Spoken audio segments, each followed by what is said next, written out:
What's up YouTube, Andre here guys, back with another video. Two new flagship devices from Sony and Samsung this year, the XZ2 and the S9. Today we're doing a head-to-head comparison between the two to see what each one has to offer. There's a lot to talk about guys in today's video, so let's get straight into it.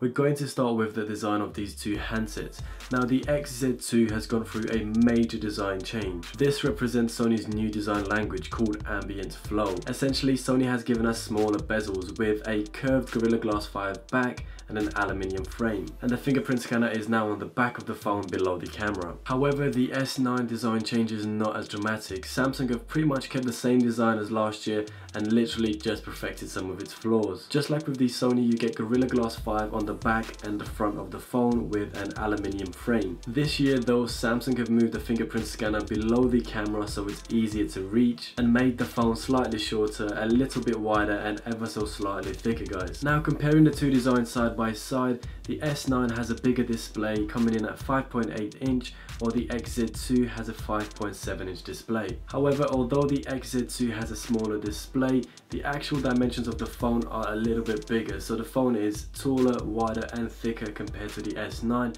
which has a bigger display. Something to also point out guys is that the XZ2 actually weighs more than the S9, approximately 35 grams more. On the back they both have a single lens camera and a fingerprint scanner. The S9 also has the heart rate monitor and the LED flash, while the XZ2 has the laser autofocus, LED flash and that 5-axis stabilization. Although the XZ2 has a curved glass back and the S9 has a flat glass back, they both do look really sleek and really high-end. The S9 is available in midnight black, coral blue, titanium grey and lilac purple. However, the XZ2 comes in liquid black, liquid silver, deep green and ash pink. Very diverse colours there from the two manufacturers. Now on the front, something which stands out straight away is that on the XZ2 the colour of the device is visible on the front and the back. However, with the S9 the different colours are only visible on the back. The front of the handset is always black. I guess when you have the screen off, this gives the impression of an almost bezel-less design. Now this is completely down to personal preference. Some people prefer to see the colour of their phone on the front as well.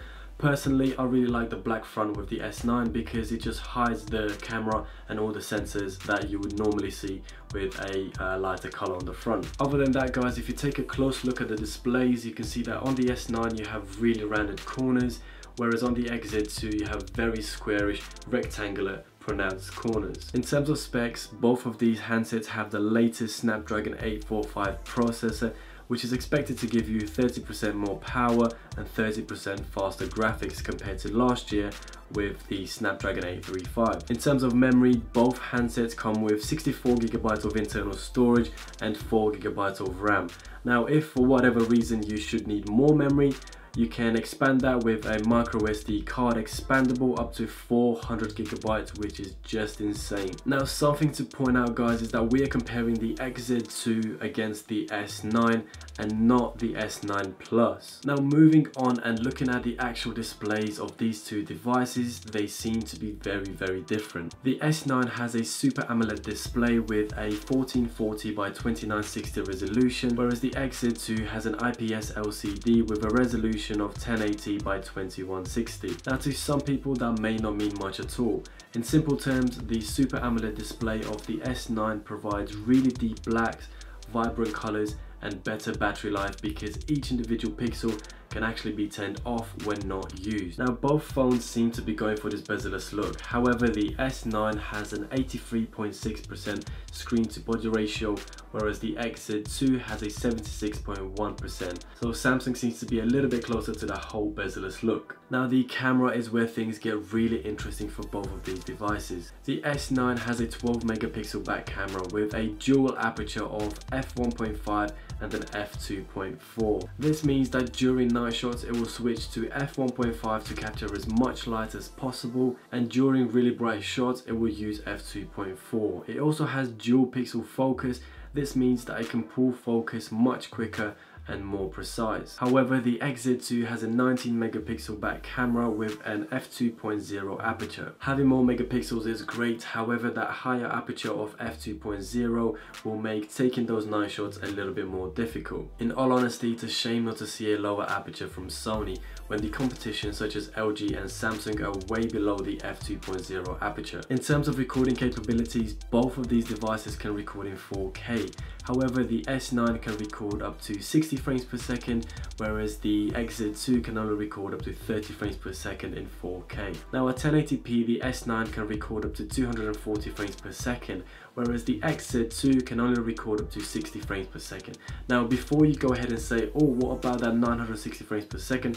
I'm just about to get onto that. Now a special feature that both of these devices have is super slow motion. And yes, Sony did start this off last year with the XZ Premium, and it worked really well. This year the S9 is capable of 960 frames per second at 720p, whereas the XZ2 is capable of 960 frames per second in Full HD 1080p. Now I'm really happy to see 960 frames per second in Full HD 1080p from Sony. However, because they kept the same buffer size, that means that you'll record at half the time that you would record in 720p. In addition guys, Samsung software makes using the super slow motion slightly easier.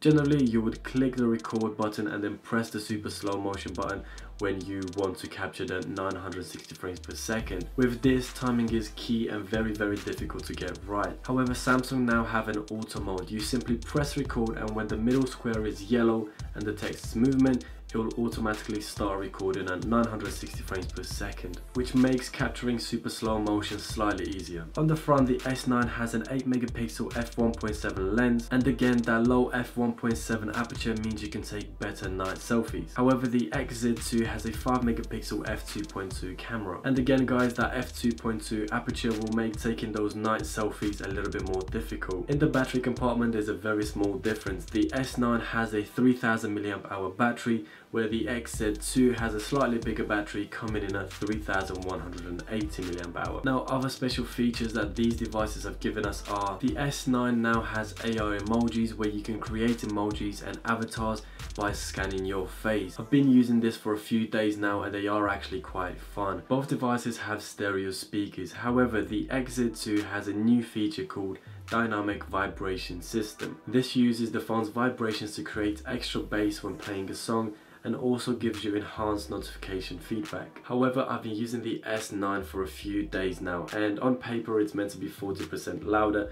I can definitely tell you that this phone is really loud and definitely has more bass compared to the S8. The S9 also supports DeX, which allows you to turn your smartphone into a desktop experience, while the XZ2 has the 3D Creator, which is a phenomenal feature and I really do miss ever since I sold my XZ Premium. In addition, because of the glass back, both of these devices support wireless charging. And last but not least is something very controversial, and that is the 3.5mm headphone jack. With the Sony XZ2, you no longer have the 3.5mm port, whereas Samsung have decided to still keep it with the S9. Amazing guys, so there you have it, Samsung S9 versus Sony XZ2. There are definitely a lot of similarities between the two phones in terms of processing power and memory, and there are certainly a lot of differences. Now I would love to know what you guys think and which one you prefer. Make sure to leave all of your thoughts in the comments down below. Now if you guys enjoyed this video, hit that like button. If you really enjoyed this video, smash that subscribe button guys. I appreciate all your support. Thank you for watching and have a good day.